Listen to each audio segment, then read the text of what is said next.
Hello! This video is a quick crash course example of how to integrate and implement resources from the digital resource site into your Google Classroom and use technology to evaluate and enrich your learning targets. If you haven't seen or are unfamiliar with the digital resource sites, go back and watch the previous video or review the instructional click sheets on how to access them and explore them. Time's ticking. Let's get started. One simple instructional strategy that you can try to start merging these digital resources in with your curriculum and instruction is the idea and use of a graphic organizer. Here's just a sample graphic organizer for U.S. history, in which the kids are going to have to pick and pull from different resources to be able to answer the events, dates, causes, and reasons that will actually hit the learning targets. Now that I have that graphic organizer, I can begin as the teacher to start picking and pulling these different resources that will help my students to answer those particular questions. So for example, I'm on the digital resource site that's associated with that particular content. I'm going to go ahead and click on some videos and see if there's anything that pops up that may actually allow my students to answer those questions. Right off the bat, I can see that because I know my content and I know the standards already listed there on the digital resource site, that this particular video might be great. It's only 4 minutes and 20 seconds. I can go ahead and click this widget. And as it loads, it's going to allow me to input it into my Google Classroom. So that's one option there.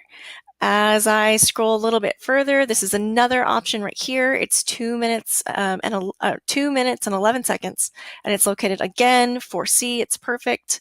I might be able to share the safe share onto my Google Classroom, or I can just go ahead and click this button and it'll do it all for me. And again, just pick my different class that's located here, provide my information, and go from there. So then that's automatically 2 resources that my kids can have. If I want to do something more than just a video, if I want them to be able to manipulate and look a little bit deeper for the information, I might look into a learning object. So again, the goal here is we're looking for a 4C, something that has to do with the causes of war. I'm going to continue to scroll, nothing yet. Getting closer, this is stuff about World War I. And perfect, right here we have U-boats in World War I. I just put a video about that, but maybe you would want an interactive instead for your students to look at. This would be a great option here. Again, in order to get it on your Google Classroom, just click on the Google Classroom widget and it should take you there. Just input your classroom and you'll be good to go. So then before you know it, you can have a series and plethora of different resources for your students to use to answer that graphic organizer that you put on the classroom. Now let's take a look at our Google Classroom. All those resources from the digital resource site as well as the graphic organizer have been posted, but they've been posted in isolation. So as the student, if I was to pull this up, I may just see several different posts that are listed about resources and an individual post about the actual assignment. My recommendation is to take these individual posts and the assignment and merge them all together in one cohesive post. As you can see here, what I've done is we've created the lesson, we've identified the learning objective, we've particularly put some directions for the students, as well as created links that put those resources on there and then conclude with the particular assignment, so that when students go to look for the particular assignment, they're not looking for several individual resources. It's all in one cohesive structure, so that if a student is absent or should you choose to flip this particular lesson, that it would all be available for them to use.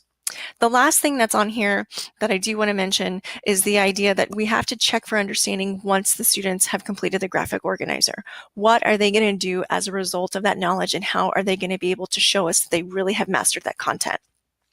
Here I have put 3 different tech tools that students can use to create an annotated timeline.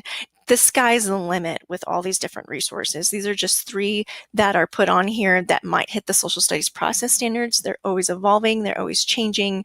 Satori usually is formerly known as history, and it's a great, easy digital timeline resource that you can use. Vengage is an easy infographic. And then one of my favorites is Adobe Spark, where kids can create a multitude of different visuals. But allowing the kids to create something as a result of their knowledge can also be posted on here. So then that way, not only do the students get onto the Google Classroom every day, but they're going to be able to see what is the learning of the day, what are we doing as a result of the learning, and then what is my expectation of the learning. There you have it. To recap, we identified a learning target, explored and added resources from the corresponding digital resource page, and then incorporated them into Google Classroom and hopefully put in a couple of EdTech tools for our kids to create without the use of paper. So go, try it. See what you like, explore the digital resource site, make sure to add things to your Google Classroom. Please let me know if you have any questions, if you need any follow-up and support on Google Classroom, the digital resource site, or any ideas of EdTech tools to help enhance your learning, then don't hesitate to reach out. Good luck!